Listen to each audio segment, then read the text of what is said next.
12ஆம் வகுப்பு கணிதம் சாப்டர் 1 அணிகள் மற்றும் அணிக்கோவைகளின் பயன்பாடுகள் பயிற்சி 1.3ல் வினா எண் 2 ஏபி அப்படின்னு 2 அணிகள் கொடுத்துருக்காங்க. அதோட பெருக்கல் பலன் ஏபி இன்னொன்று பிஏ ரெண்டும் கண்டுபிடிக்கணும். அதுக்கப்புறமா அதை பயன்படுத்தி 3 சமன்பாடு கொடுத்துருக்காங்க. அந்த சமன்பாட்டோட தொகுப்பை தீர்க்கணும்.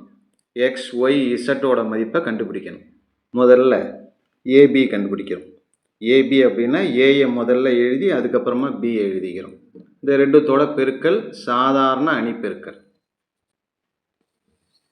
முதல் நிறையை எடுத்துக்கிட்டு முதல் நிரல், இரண்டாவது நிரல், மூணாவது நிரல் பெருக்கிறோம்.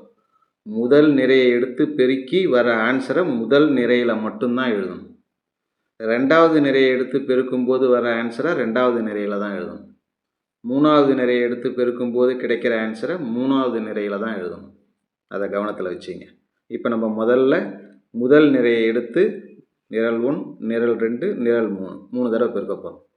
முதல் நிறையால் நிரல் 1 -5 × 1 -5 1 × 3 3 3 × 2 6. ரெண்டாவது நிரல் -5 × 1 5 1 × 2 2 3 × 1 3. மூணாவது நிரல் -5 × 2 -10 1 × 1 1 3 × 3 9. முதல் நிரை முடிஞ்சிடுச்சு. ரெண்டாவது நிரை 7 × 1 7 1 × 3 3 -5 × 2 -10. ரெண்டாவது நிரை இன்ட்டு ரெண்டாவது நிரல் 7 × 1 7 1 × 2 2 -5 × 1 -5. ரெண்டாவது நிறையால் மூணாவது நிரல் 7 × 2 14 1 × 1 1 -5 × 3 -15. கடைசி நிரை 1 × 1 1 -1 × 3 -3 1 × 2 2. மூணாவது நிறையால் ரெண்டாவது நிரல் 1 × 1 1 -1 × 2 -2 1 × 1 +1. மூணாவது நிரை மூணாவது நிரல் 1 × 2 2 -1 × 1 1 3 × 1 3.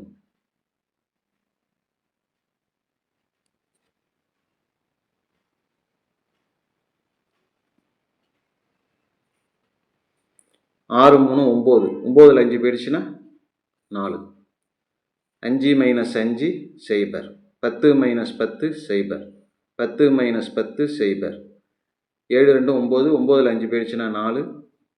15 - 15 0 3 - 3 0 2 - 2 0 5ல் 1 கழிச்சிட்டோம்னா 4.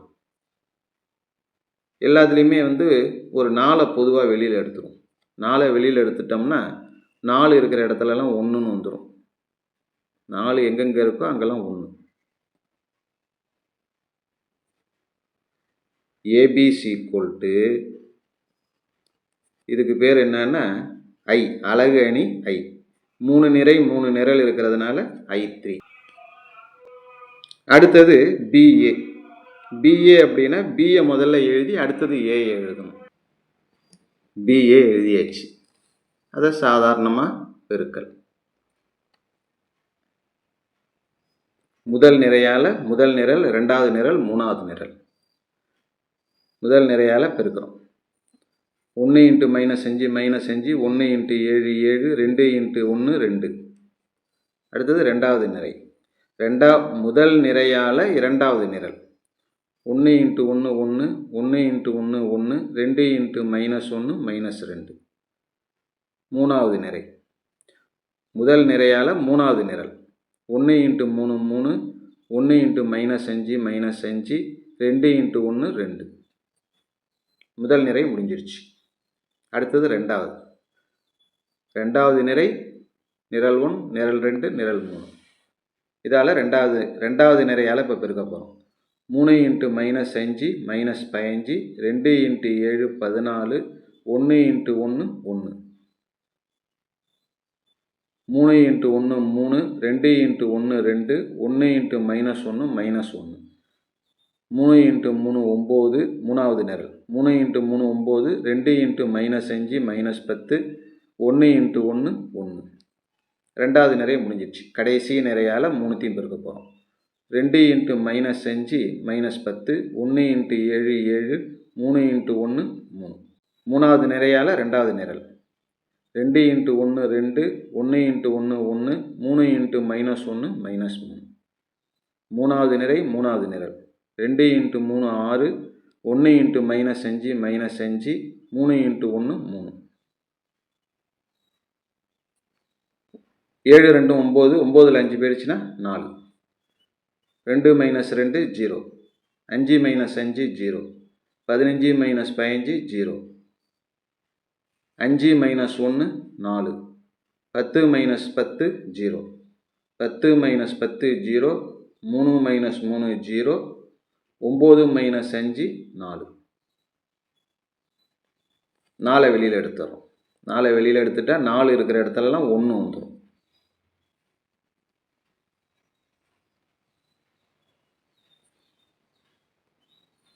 இது BA. BA = 4. இதுக்கு பேர் அலகு அணி ஐன்னு சொல்லுவோம். 3 நிறை 3 நிரல் இருக்கிறதுனால I3. இப்போ AB BA இதுலேருந்து நமக்கு என்ன தெரியுதுன்னா, ஏபியும் பிஏவும் சமமாக இருக்குது. எதுக்கு சமமாக இருக்குது அப்படின்னா 4Iக்கு சமமாக இருக்குது. 4Iக்கு சமமாக இருக்குது. ABC = 4I, அதுவும் கரெக்டு தான். BAC = 4I, அதுவும் கரெக்டு தான். எதை வேணாலும் எடுத்துக்கலாம். இப்போ நம்ம BAC = 4I அப்படிங்கிறத எடுத்துக்கிறோம். BAC = 4I. B இருக்குது, A இருக்குது, 4 இந்த பக்கம் வந்துட்டுனா 1/4 = I. 1/4 BAC = I. இதுலேருந்து பிஏ மட்டும் அந்தாண்ட கொண்டு போகிறோம். 1/4 ஏ அப்படியே இருக்கட்டும்.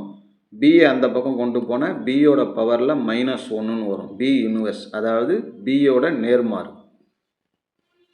பியோட நேர்மாறு வேணும்னா ஏயை 1/4ஆல் பெருக்கணும். நெக்ஸ்ட்டு கணக்கில் 3 சமன்பாடு கொடுத்துருக்காங்களே, x Y Z. 2z = 1, 3x 2y + z = 7, 2x + y + 3z = 2. இதுமாரி ஒரு சமன்பாடு கணக்கில் கொடுத்துருக்காங்க. இந்த சமன்பாட்டை என்ன செய்கிறோம், அணி வடிவத்தில் எழுதுகிறோம். அணி வடிவத்தில் எழுதும்போது கெழுவை மட்டும் எழுதணும். முதல் சமன்பாட்டில் 1 1 2, ரெண்டாவது சமன்பாட்டில் 3 2 1, மூணாவது சமன்பாட்டில் 2 1 3. இதில் இருக்கக்கூடிய மாறிகள் என்னென்ன அப்படின்னா எக்ஸு ஒய் இசட் = RHSல என்ன இருக்குது, 1 7 2. முதலில் இருக்கக்கூடிய இந்த அணி என்னென்னா கணக்கில் நமக்கு பின்னு கொடுத்துருக்காங்க. இதை என்னன்னு கொடுத்துருக்காங்க, பின்னு கணக்கிலே கொடுத்துருக்காங்க. அதனால் நம்ம இதை பின்னு எடுத்துப்போம். இது அப்படியே இருக்கட்டும். XYZ = 1 7 2 அப்படியே இருக்கட்டும். XYZ மட்டும் அப்படியே வச்சுக்கிட்டு பி அந்த பக்கம் போனால் பி இன்வெர்ஸ், பி ஈக்குவல்ட்டுக்கு அந்தாண்ட போனால் பி இன்வெர்ஸ்னு வரும். 1 7 2.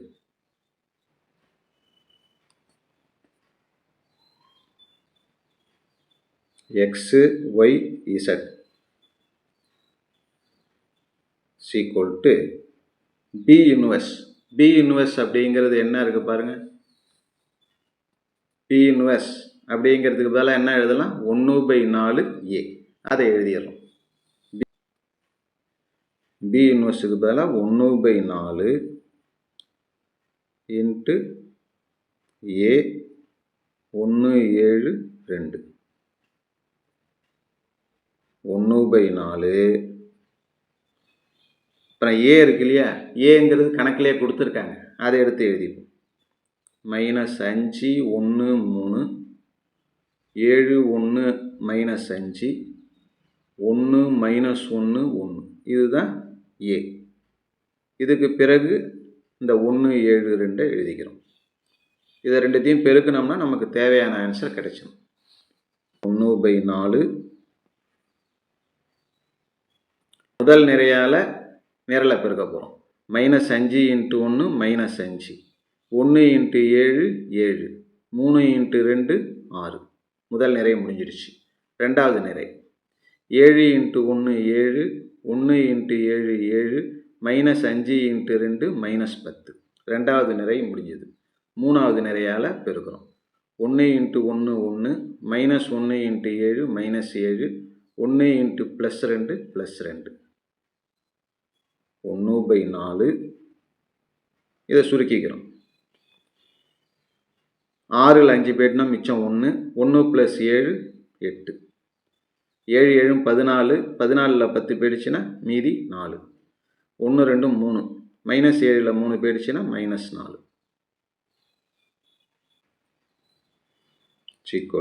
இந்த பக்கம் என்ன இருக்குது? x y z LHSல இருக்கிறது. இந்த 4 உள்ளார கொண்டு போகிறோம். 1/4 உள்ளார கொண்டு போகிறப்ப எல்லாத்தையும் 4ஆல் வகுக்கணும். 4ஆல் வகுக்கும்போது 2 4 8, 1 4 4, 1 4 மைனஸ் இருக்கிறதுனால -1. அதாவது தீர்வு என்னன்னா xோட மதிப்பு 2, yயோட மதிப்பு 1, zோட மதிப்பு -1. அவ்வளோ.